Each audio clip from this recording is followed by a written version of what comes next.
بالله العلي العظيم. حسبنا الله ونعم المولى ونعم النصير. أعوذ بالله من الشيطان الرجيم. بسم الله الرحمن الرحيم. الحمد لله رب العالمين. الصلاة والسلام على سيدنا ومولانا أبي القاسم محمد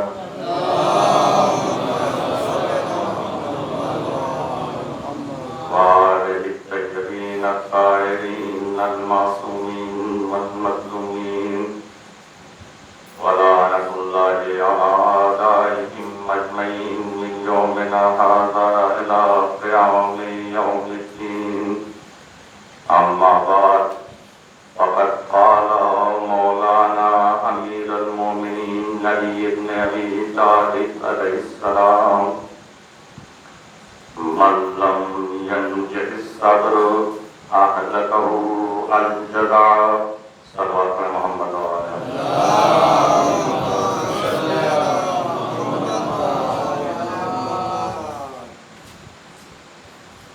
محترم،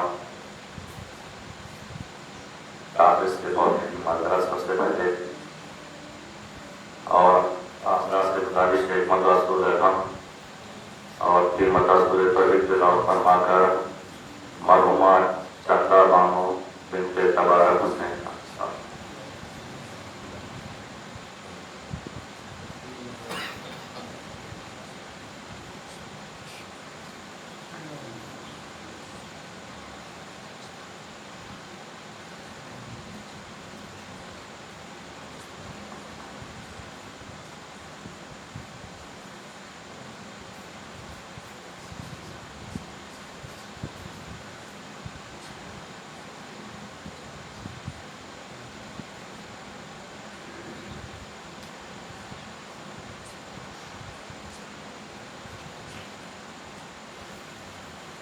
اللهم صل على محمد وعلى محمد. آپ اللہ کی خدمت میں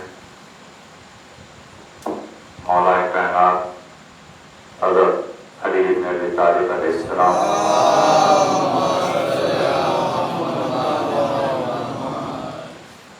کا وہ قول جو بہت ہی مشہور و معروف، اس میں آپ ارشاد فرما رہے ہیں کہ جس کو صبر نجات نہیں دلا سکتی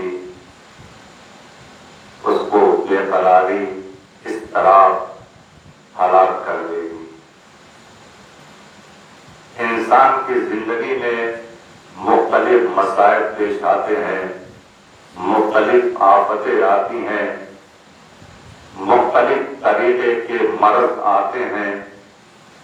اگر ان تمام آفتوں اور بلاؤں اور مرض کی حالت میں انسان نے صبر نہیں کیا تو انسان کامیاب نہیں ہو سکتا، بلکہ انسان اگر ان کے مقابلے میں بے قراری کا اظہار کیا، لاچاری کا اظہار کیا تو انسان ہلاکت کے نزدیک پہنچ سکتا ہے، کامیاب نہیں ہو سکتا، نجات نہیں پا سکتا. ایک سلوات پڑھے محمد و آل محمد. اور یہ مولا کا کلام اس زمانے کے لیے بالکل ساتھ ہی کہہ رہا ہے کہ انسان وہ چاہے جیسا انسان ہو، مومن ہو، کافر ہو، انسان کا امتحان لیا جاتا ہے. کبھی انسان کا امتحان مال سے لیا جاتا ہے، کبھی اولاد سے لیا جاتا ہے، کبھی عائشہ و اقارب سے لیا جاتا ہے. پھر خدا دیکھتا ہے کہ دیکھو جو ہماری نعمت تم کو ہم نے دی تھی، اس نعمت پر تم شکر کر رہے ہو، صبر کر رہے ہو، یا ہماری نعمتوں پر کفر کر رہے ہو، صبر نہیں کر رہے ہو، بے قراری دکھا رہے ہو، اضطراب دکھا رہے ہو. عزیزو، بہت ہی سخت وقت تھا ایسے وقت میں کہ جس وقت میں انسان کوئی اپنے بھائی کو اپنے سے دور چھوڑ رہا تھا، کوئی بے بیٹا اپنی ماں کو اپنے سے جدا کر رہا تھا، کوئی باپ بیٹے کو جدا کر رہا تھا، یہ سب امتحان تھا۔ اب اس سب امتحان میں انسان نے اگر صبر کیا تو یہی کامیابی کا راستہ ہے، یہی نجات کا راستہ ہے۔ لیکن جس نے بھی صبر نہیں کیا، عزیزو صبر نہیں کیا، تو مولا فرماتے ہیں اگر تم نے بے قراری کی، اگر تم نے بے قراری کی تو تمہارے نصیب دیکھو یہی آہستہ آہستہ بے قراری، یہی آہستہ آہستہ تم کو ہلاکت تک پہنچا دے گی۔ اس صلوات پر محمد و آل محمد۔ یہی بے قراری آہستہ آہستہ تمہیں ہلاکت تک قریب کر دے گی۔ اور اس کا مشاہدہ خود انسان اپنی زندگی میں دیکھتا ہے کہ اگر انسان پر کوئی مشکل وقت آ جاتا ہے اور ہر وقت اسی چیز کو انسان اپنے ذہن میں بسائے رہے کہ ہمارے اوپر یہ مشکل، کیا ہم ہی اس مشکل میں گرفتار ہونے کے لیے؟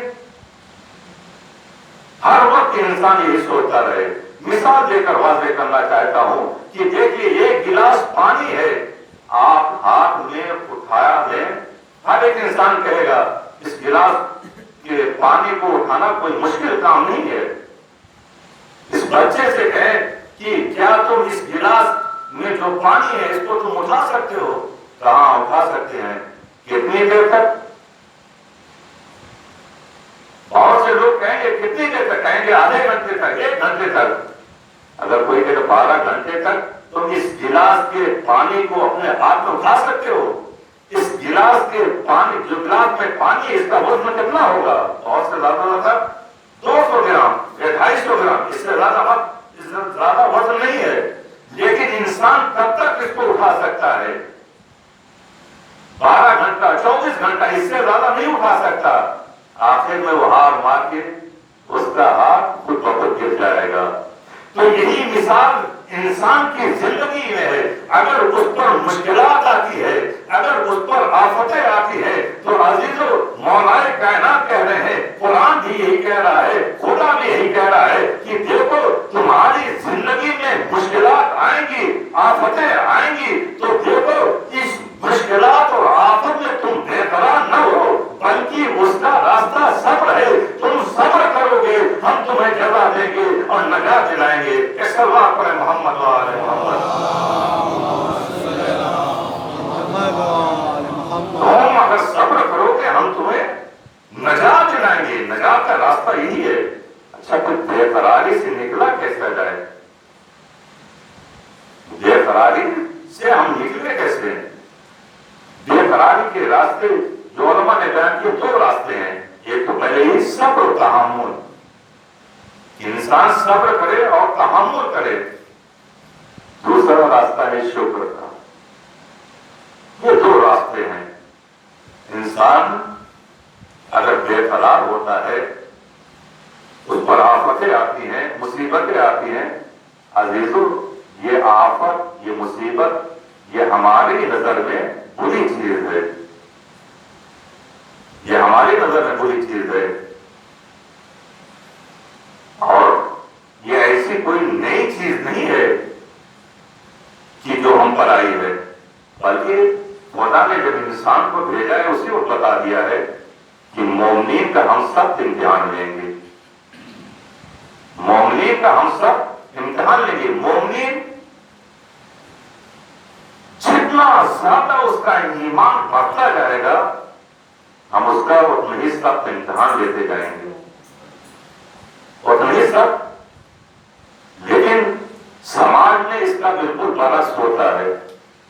جو 5 وقت کی نمازیں پڑھنا شروع کر دیتا ہے، روزہ رکھنے شروع کر دیتا ہے، اگر اس پر کوئی مصیبت، کوئی آفت آ جاتی ہے تو فوراً شکوے کے ہاتھ بلند ہو جاتے ہیں۔ بارے رہا تو نے ہم مجھے سے کہا تھا کہ نماز پڑھو، روزہ رکھو، حج کرو، زکات دو، میں سب کچھ کر رہا ہوں، لیکن ساری مصیبتیں بھی ہماری طرف آ گئی ہیں، ساری مصیبتیں بھی ہماری طرف آ گئی ہیں۔ عزیزو ایک رخ کو ہم نے دیکھا، دوسری رخ کی طرف ہم نے توجہ نہیں کی۔ ایک رخ یہ تھا کہ دیکھو مومن کی علامت یہ ہے کہ وہ نمازی بھی ہوگا، وہ عزادار بھی ہوگا، وہ حج کرنے والا بھی ہوگا، لیکن اس کے ساتھ ساتھ تمہارا امتحان بھی سخت ہوگا، تمہارا امتحان بھی سخت ہوگا۔ انسان کا ایمان جتنا زیادہ بڑھتا جاتا ہے اتنا ہی اس کا ایمان سخت، اس کا امتحان سخت ہوتا جاتا ہے۔ اس کا مشاہدہ خود انبیاء علیہ السلام کی زندگی پر دیکھیے، ائمہ علیہ السلام کی زندگی پر دیکھیے، کیا ان سے بڑا کوئی مومن اس دنیا میں ہے؟ نہیں ہے عزیزو، لیکن ان کا امتحان دیکھیے کتنا سخت امتحان لیا گیا ہے۔ اس صلوات پر محمد و آل محمد۔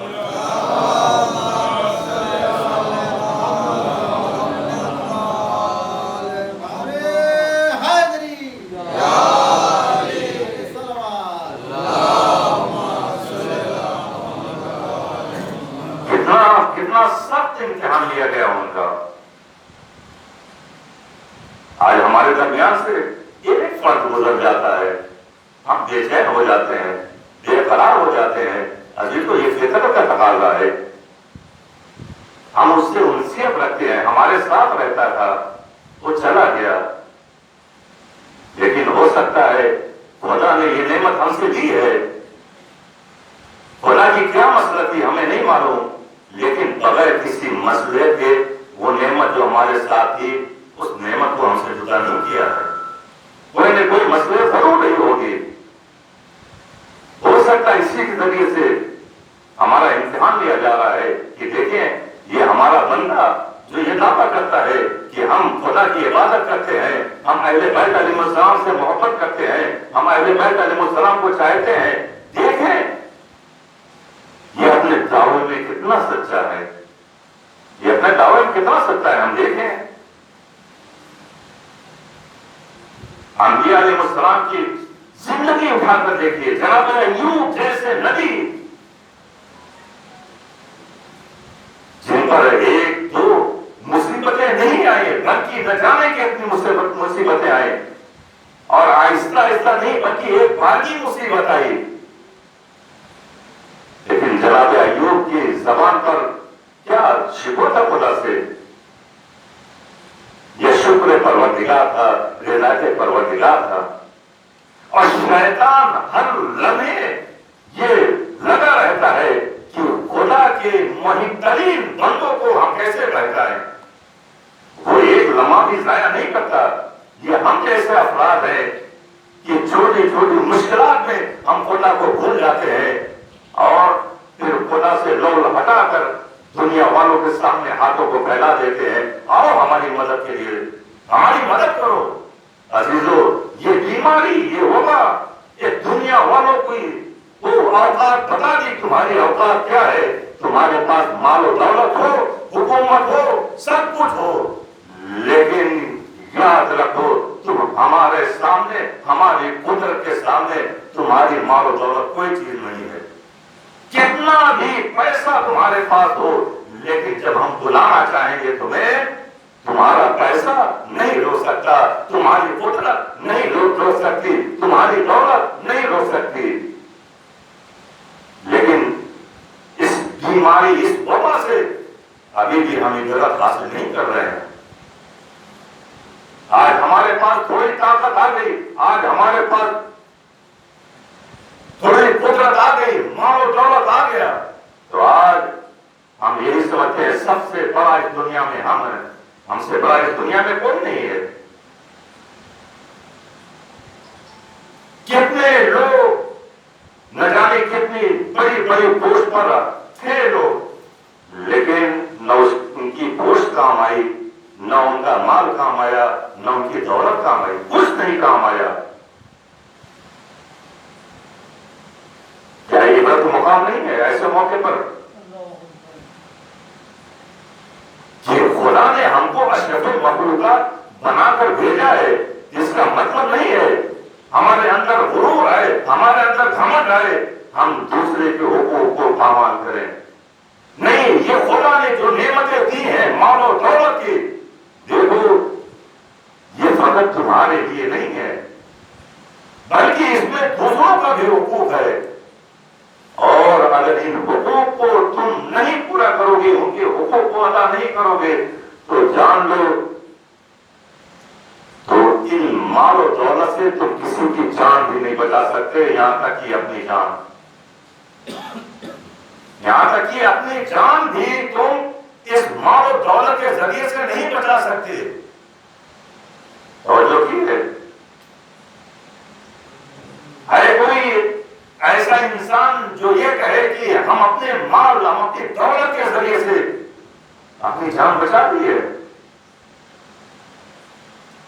بہت بڑے بڑے بزرگ نہیں بچا سکے، شیطان بھی لگا ہوا ہے۔ جناب ایوب کے زمانے میں شیطان آتا ہے، پروردگار سے عرض کرتا ہے بارے رہا، ہم نے بہت محنت کی جناب ایوب کو بہکانے کے لیے، راہ راستے ہٹانے کے لیے، لیکن ان کو نہیں بہکا سکے۔ کہا کیوں؟ کہا آپ نے جناب ایوب کو اتنی نعمتوں سے نوازا ہے جس کی وجہ سے ہم بہکا نہیں پا رہے ہیں۔ کہا سب سے بڑی نعمت تمہاری نظر میں کون سی نظر آتی ہے؟ کہا دولت۔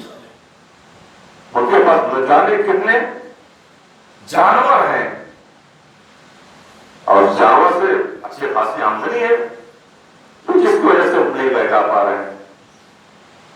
کہا ٹھیک، ہم تمہیں اجازت دیتے ہیں اور جناب ایوب کے سارے جانور ایک ساتھ اس دنیا سے اٹھا لیتے ہیں۔ ایک باری جہاں پہ جانور بندھے ہوئے تھے اس کی چھت گری، سارے جانور ہلاک ہو گئے، سارے جانور ہلاک ہو گئے۔ اب آیا شیطان جناب ایوب کو بہکانے کے لیے، یا ان کو بہکائیں، لیکن سارے جانور جناب ایوب کے ہاتھ سے نکل گئے تھے، لیکن پھر بھی خدا کی بارگاہ میں شکر ادا کیا انہوں نے۔ کہا بارے رہا، تو جو چاہتا ہے، جو مصلحت ہے تیری، ہم تیری مصلحت پر راضی ہیں اور شکر کرتا ہوں۔ پھر شیطان آیا کہ بارے رہا، میں جیت نہیں پایا۔ پھر کہا کیا کرنا چاہتے ہو؟ کہا کہ تیری جناب ایوب کی اولادیں جو ہیں ان کو میں ان سے چھیننا چاہتا ہوں۔ کہا اجازت ہے، جاؤ۔ ساری اولادیں جناب ایوب کی ایک لمحے میں اس دنیا سے گزر گئی۔ اب آیا شیطان بہکانے کے لیے، لیکن کیا دیکھا؟ سر سجدے میں ہے، شکر پروردگار ہے، سر سجدے میں شکر پروردگار ہے۔ پھر نہیں بہکا پایا، پھر کہا بارے رہا ایک مہلت اور دے دے۔ کہا کیا بولا؟ کہا ان کے جانور کو آزما کے لے لیا، جناب ایوب کو بہکا نہیں سکے، بچوں کو لے لیا، نہیں بہکا سکے۔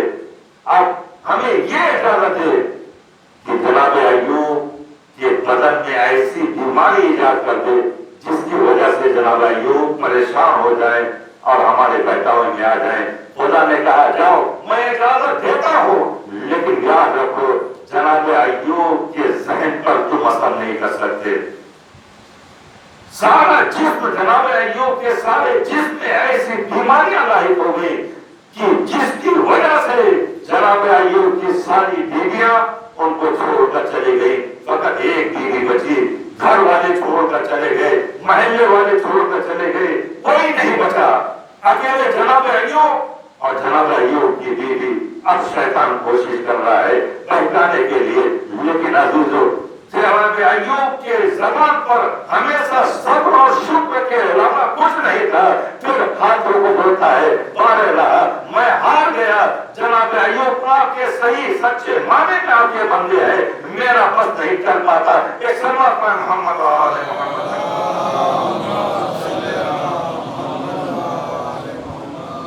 جب اتنا سخت امتحان جناب ایوب کو خدا نے لے چکے، شیطان نے اپنی شکست مان لی، پھر حکم دیا کہ سارے جانور زندہ ہو جائے، بچے زندہ ہو جائیں اور پورے جسم ان کا صحیح و سالم ہو جائے۔ تو عزیزو دیکھیے، مصیبت مشکل اور صبر اور شکر کا نتیجہ کیا ملا؟ سب کچھ واپس آ گیا. لیکن اگر جناب ایوب اسی میں مبتلا رہتے، بے قراری میں مبتلا رہتے، تو جناب ایوب کو ہلاکت کے علاوہ کچھ نہیں نصیب ہوتا. اس صلوات میں محمد علیہ عزیزو، یہ وقت سخت وقت ہے کہ اپنے درمیان سے اپنے کسی عزیز کو چھوڑ دیں. بہت سخت مرحلہ ہے، لیکن اس کے لیے نہ جانے کتنے نمونے ہمارے سامنے موجود ہیں کہ جس نمونے کی وجہ سے ہم اس کو آسانی سے گزار سکتے ہیں. 7 مرحلے میں خدا کو نہ بھولیں. جناب یوسف عزیز مصر تھے، عزیز مصر تھے. قحطی کا زمانہ آیا اور گندم تقسیم ہو رہا تھا. کیا دیکھا ہے؟ ایک جوان جو آیا ہے، 1 مرتبہ اس نے گندم لیا، 2 مرتبہ لیا، 3 مرتبہ لیا. جناب یوسف نے کہا کہ بھائی تم جانتے ہو قحطی کا زمانہ ہے اور یہ گندم تم 3 مرتبہ لے چکے ہو. ابھی بہت سے ایسے افراد باقی ہیں جن کو 1 مرتبہ بھی نہیں ملا. تو ایسا ہے، اب اس کے بعد تم گندم لینے نہ آنا. یہ کہنا تھا. جبرائیل جناب یوسف کے بغل میں کھڑے ہوئے تھے. کیا یوسف تمہیں معلوم ہے یہ جو گندم لے رہا ہے یہ کون شخص ہے؟ جناب یوسف نے کہا کہ نہیں، مجھے نہیں معلوم ہے. کہا یہ وہی بچہ ہے جس نے تمہیں نجات دی تھی، جس نے بچپنے میں جو بول نہیں سکتا تھا اس زمانے میں تمہیں نجات دی تھی، اس زمانے میں تمہیں نجات دی تھی. لیکن آج اس کی حالت یہ ہو گئی ہے کہ یہ بھوک کی وجہ سے مر رہا ہے، گندم لینے آیا ہوا ہے. جیسے جناب یوسف نے یہ سنا، اپنے کارندوں سے کہا ارے جاؤ جلدی سے اس کو واپس بلا کر لے آؤ. واپس آیا، کہا اس کے لیے پورا خزانہ کھول دو، پورا خزانہ کھول دو اور دیکھو اس کو پیٹ بھر کر کھانا دو، اس کو جتنا اناج چاہیے اناج دو، اس کو کسی کام میں لگا دو.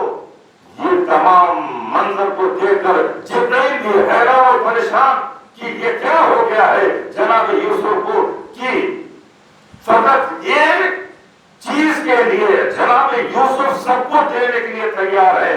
یہ کہنا تھا. جناب یوسف نے کہا کہ دیکھو ایک نبی خدا کی اس نے حقانیت کا اعلان کیا تھا، اس بات کیا تھا، تو اس کے عوض میں آج ہم اتنی مال و دولت دیتے ہیں. یہ جو انسان 5 وقت یہ زبان پر اشہد لا الہ الا اللہ کہتا ہے، 5 وقت نماز پڑھتا ہے، اگر انسان کو اتنا بھروسہ ہو جائے کہ ہماری مدد کوئی نہیں کر سکتا سوائے خدا کے اور اہل بیت کے، تو انسان کبھی بھی اس دنیا میں بے قرار نہیں رہ سکتا، بلکہ ہمیشہ اس کی زبان پر صبر و شکر کا الفاظ آتے رہیں گے. اس صلوات میں محمد علیہ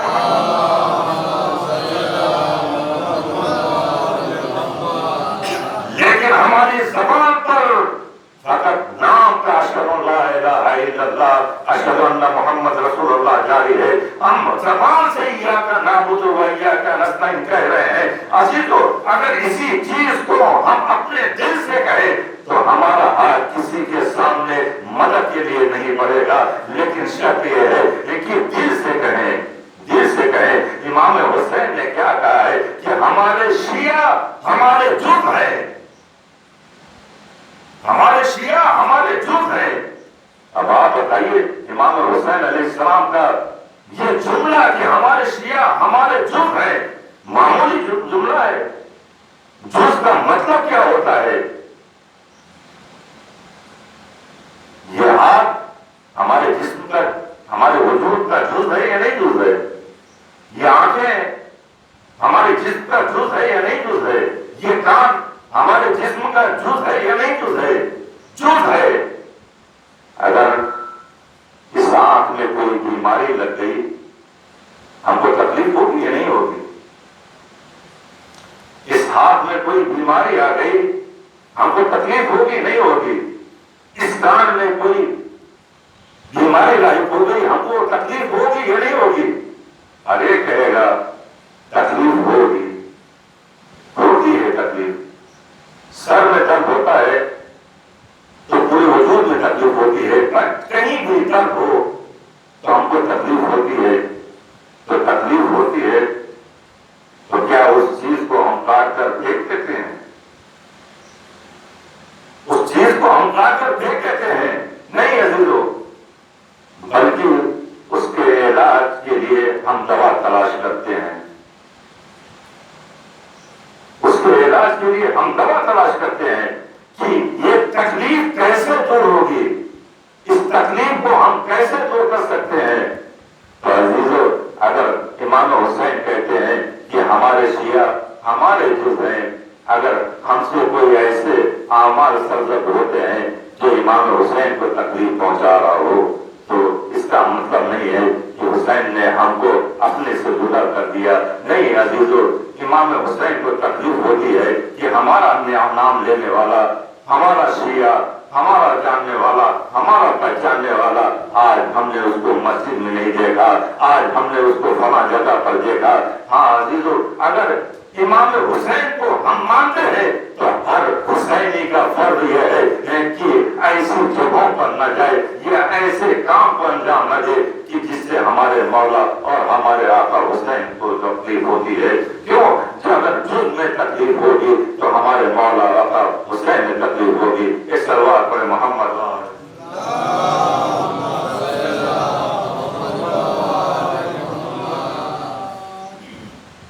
عزیزو، یہ مصیبت اور آفت کا وقت بہت سخت امتحان ہے، بہت بڑا امتحان ہے کہ ایسے وقت میں ہم اس مرحلے سے کامیاب نکل آئے۔ لیکن اگر انسان تھوڑی سی ہمت کرے تو بہت آسانی سے اس مرحلے کو ہم سر کر سکتے ہیں۔ اس کا راستہ وہی ہے، صبر و تحمل اور شکر۔ زیادہ وقت آپ کا نہیں دینا ہے، کافی تاخیر ہو چکی ہے کہ صبر اور تحمل کے ذریعے سے ان آفتوں اور اس مشکلات سے ہم نکل سکتے ہیں۔ واقعی بہت سخت مرحلہ ہوتا ہے کہ کسی عزیز کو ہم اپنے سے دور کرتے ہیں۔ جو بھی جاتا ہے اس دنیا سے، یا تو وہ کسی کی ماں ہوتی ہے، یا کسی کی بہن ہوتی ہے، یا کسی کی بیوی ہوتی ہے، بہت سخت مرحلہ ہے۔ اور پھر ایسی حالت میں اس کو ہم رخصت کریں کہ جو بیٹا کھڑا رہے، ماں کے جنازے کے قریب نہ آ سکے، بیٹیاں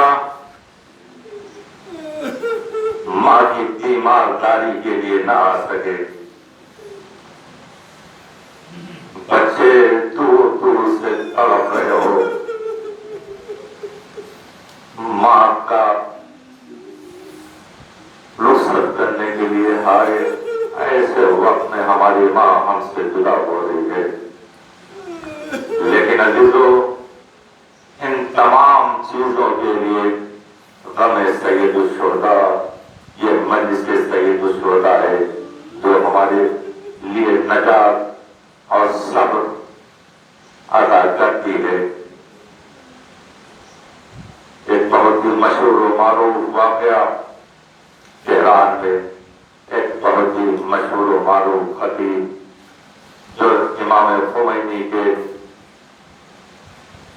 مجلسوں کو خطاب فرماتے تھے، جو مجلسیں ہوتی تھی سید الشہداء کی وہی پڑھتے تھے۔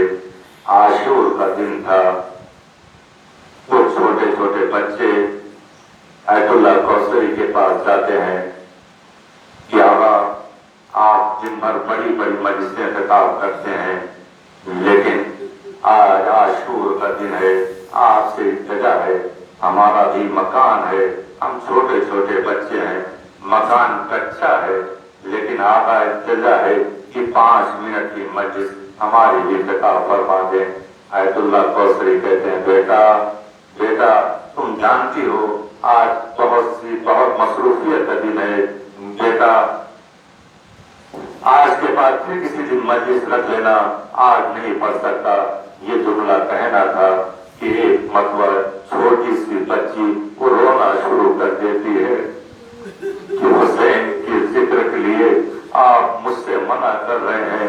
چھوٹی سی بچی تھی، گریا دیکھ کر آیت اللہ کوثری کہتے ہیں اچھا ٹھیک ہے بچی، چلو میں چلتا ہوں اور 5 منٹ کی مجلس پڑھ دیتا ہوں۔ آیت اللہ کوثری پہنچے اور پہنچنے کے بعد وہاں پر مجلس کو پڑھا، مجلس ختم ہو گئی، جانا چاہ رہے تھے، چھوٹی بچیاں تھی، کہا چائے پی لیجیے پھر اس کے بعد جائیے۔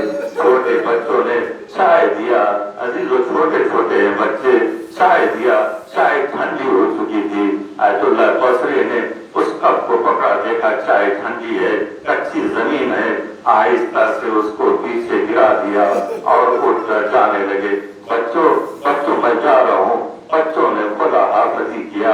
آیت اللہ کوثری دن بھر نماز مجلسیں پڑھ کر جب شام غریبہ میں گھر گئے اور بستر پر لیٹے، کیا دیکھا شہزادی تشریف لائی ہے۔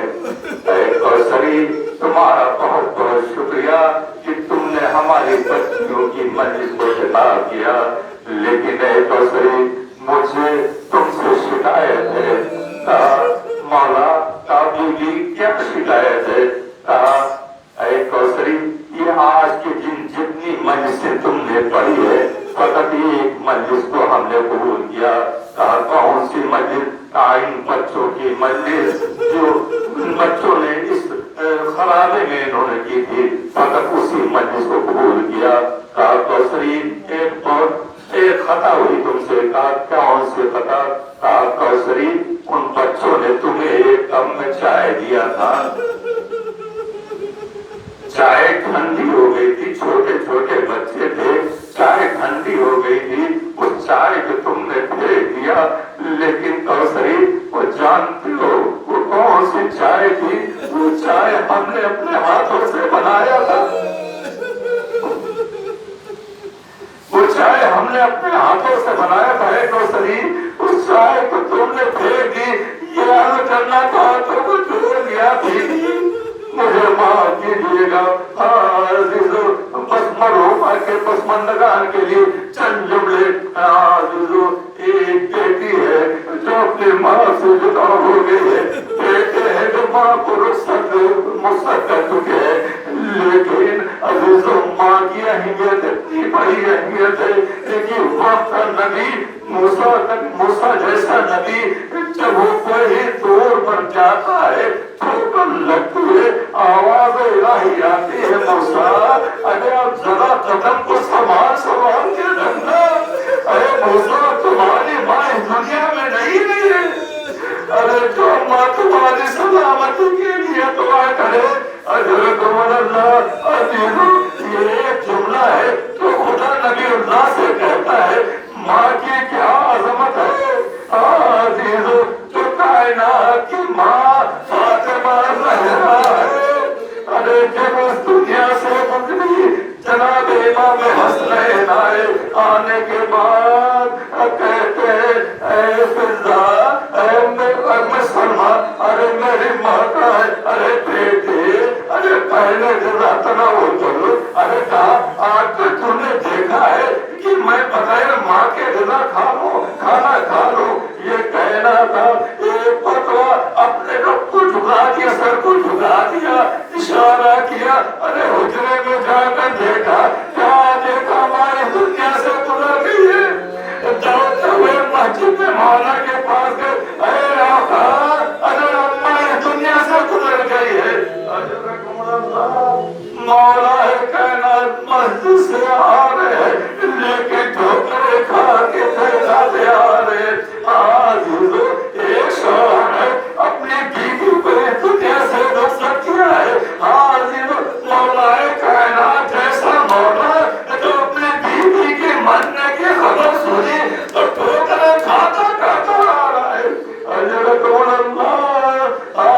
عزیزو ماں کو غسل پسند دیا گیا.